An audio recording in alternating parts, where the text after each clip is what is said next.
Hi everyone, today I'm going to be doing another flower from this lovely flowery. This is in Johanna Basford's weekly planner from 2021, but it's also from World of Flowers, and I decided to do this lily. I have looked up a little picture of a lily that I've decided that I'd like to copy. Now the picture is very pink, which is I think is good because it'll work with this pink fuchsia that's sort of diagonally opposite it on the page. So I'm just going to go in with some pinks right away. Now I'm going to start with number 61. This is quite a vibrant pink, and the lily in the picture that I'm copying is very vibrant. So I'm just going to go through and go over all of these areas in the pink. You can see I'm pressing quite lightly. At the moment I just want to put down a base layer. I don't want to press too hard, as I want to have a think about where I'm going to put some shade and dark in a minute. Now on this lily there are these little dots. Now in the picture that I've got, these little dots are slightly darker. Now I was thinking that might work well with a pen. I have Staedtler fine liner pens, and they are identical colours to the pencils, and it could be good to use one of those to do the dots, but I don't have them with me at the moment, so I probably won't do that on this video because I like to just shoot it all in one go. Excuse me, I don't know what's going on with my voice. It's a bit later in the day to when I normally record. I don't know if my voice is getting tired, but it's not tea time yet, so not that tired. But I have been having to homeschool today. I haven't been homeschooling. School have been homeschooling, but I've been having to just make sure the children are getting on with their work, which has been a challenge. Now I noticed that in the picture that I have, these lines are dark, so I'm going to start that one off dark and then shade it out like this. Now the children were a bit tired. It's the first day back to it after holidays, because I've been filming this way in advance of the actual date. So it's early January, and I think it's just a bit of a shock getting back to it all. But anyways, hopefully they're feeling better now they're done, and they'll be more up for it tomorrow. Okay, so hopefully you can see what I'm doing. I've got a turned over leaf. I'm going to leave that for a minute. Hopefully you can see that I'm just going over these lines and then just fading out some, sort of blending in some more colour. Now this one, I'm being guided by the fact that this petal is underneath, so I think it would be darker where these leaves are overlapping it. Whereas this one's more on top, so it's not going to have shadow from anything but this little piece here is going to shadow it, of course. And then apart from that, I'm just going to do a little bit in the middle. And then this one similarly. Sorry, I should do a bit under there, shouldn't I? Keep pausing to have a look at my photo. I find using a photo gives me a bit of confidence in thinking about what to do. It makes it look a little bit more realistic. I know there's no need for them to look perfectly realistic, but it just helps me get some ideas as to what to do, really. See, this is tipping down, so it's going to be dark down here where this, whoa, I hope that sound is okay. That's my dishwasher because I'm in the kitchen. Hopefully it won't be on for too long. I think it's just finished. I think it was just draining out the water, sorry. So a bit darker there, you see, and then lighter here, so we've got this gap. And I'm going to use the lighter pink, which is the number 20, to do a different layer of colour. So I want to just, although I want to leave some areas still really light, I want to make sure that we're graduating the colour out. And I'm going to do these bits in this lighter colour too. Now I find this pink can become very neon, so I'm quite sparing with it at times, or careful with how I blend it up with other colours.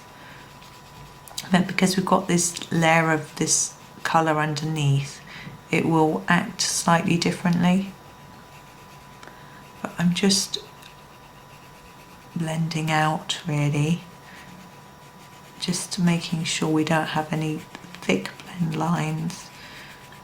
So it all looks nice and smooth, but I like that being quite pale, so I'm going to leave that. And I'm thinking, you see that bit's pale, and I like that too. So I'm just going to work around this. Now these edges are white in the picture that I've got, so I'm going to leave those for now. And I'm just looking, I'm just looking at the leaves. I'm going to do the centre first, I think, and then worry about the leaves after. Now the centre part is a green colour. It's a very pale, almost yellowy green, and the closest I think I have is this number 56. So I'm going to use this, and I'm going to go over all the little leaves here, and then we'll think about what we're going to do with regards to shading.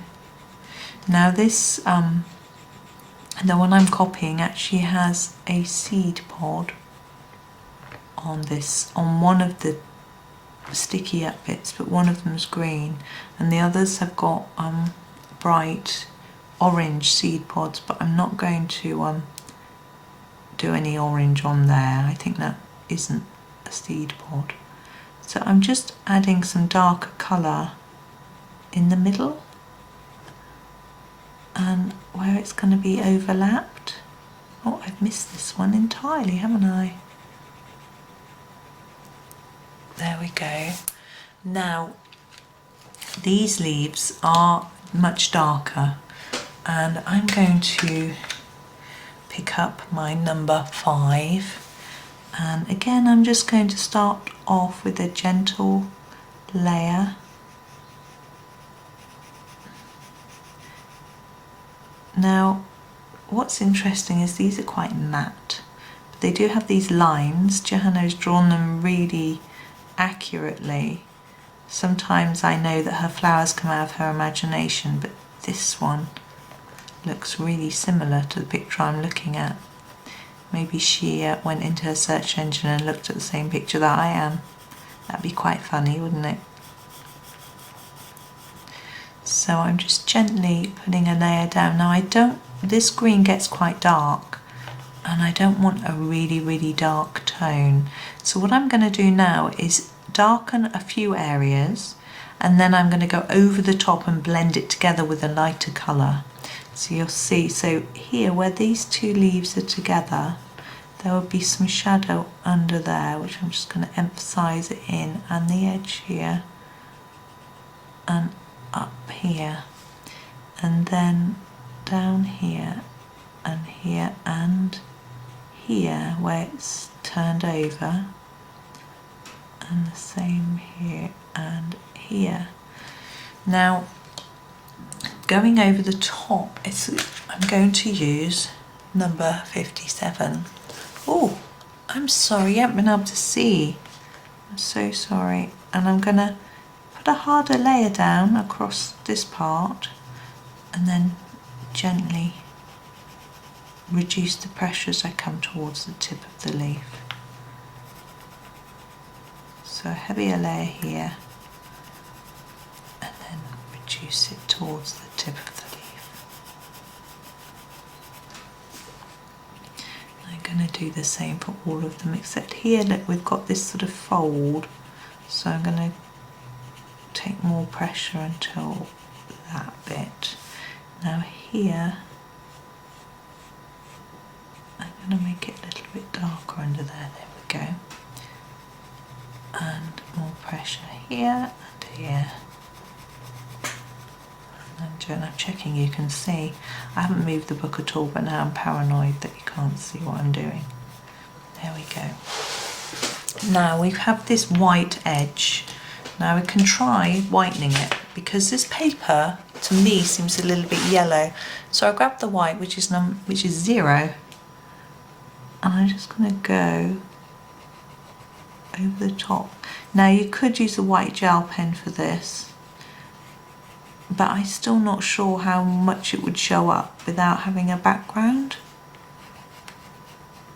So I don't know whether I'm really wasting my time or not.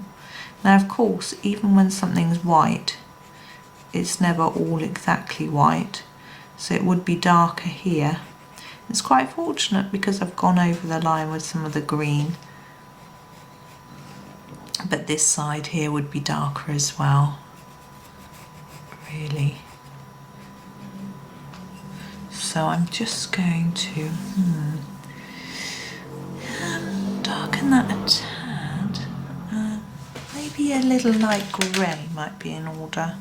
So number 80, and I'm just going to look at where it overlaps slightly, maybe the edge here and here, this part, maybe just where it comes out of the centre,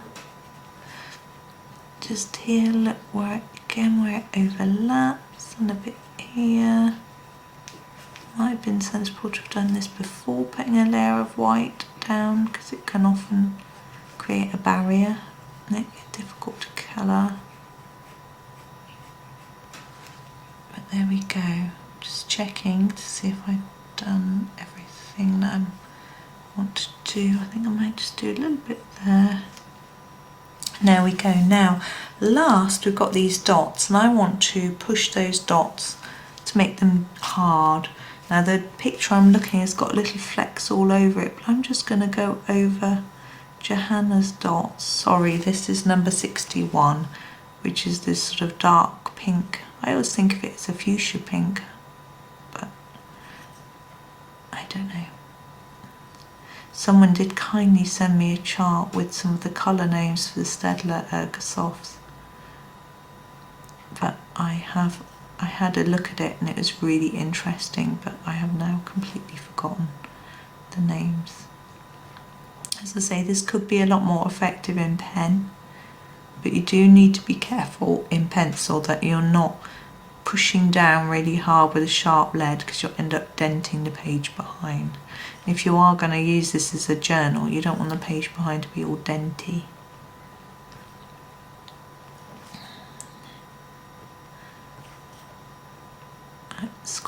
It's not easy getting colour out of such a small area of pencil, but we're getting there.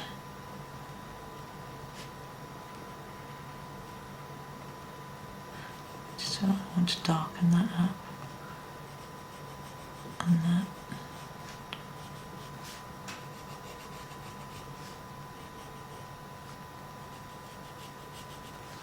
There we go. I'm happy with that. I'm done with that one now. So I hope, oh, my chair made a very loud clicky noise. So I hope you enjoyed that video. Thank you very much for watching, and happy colouring.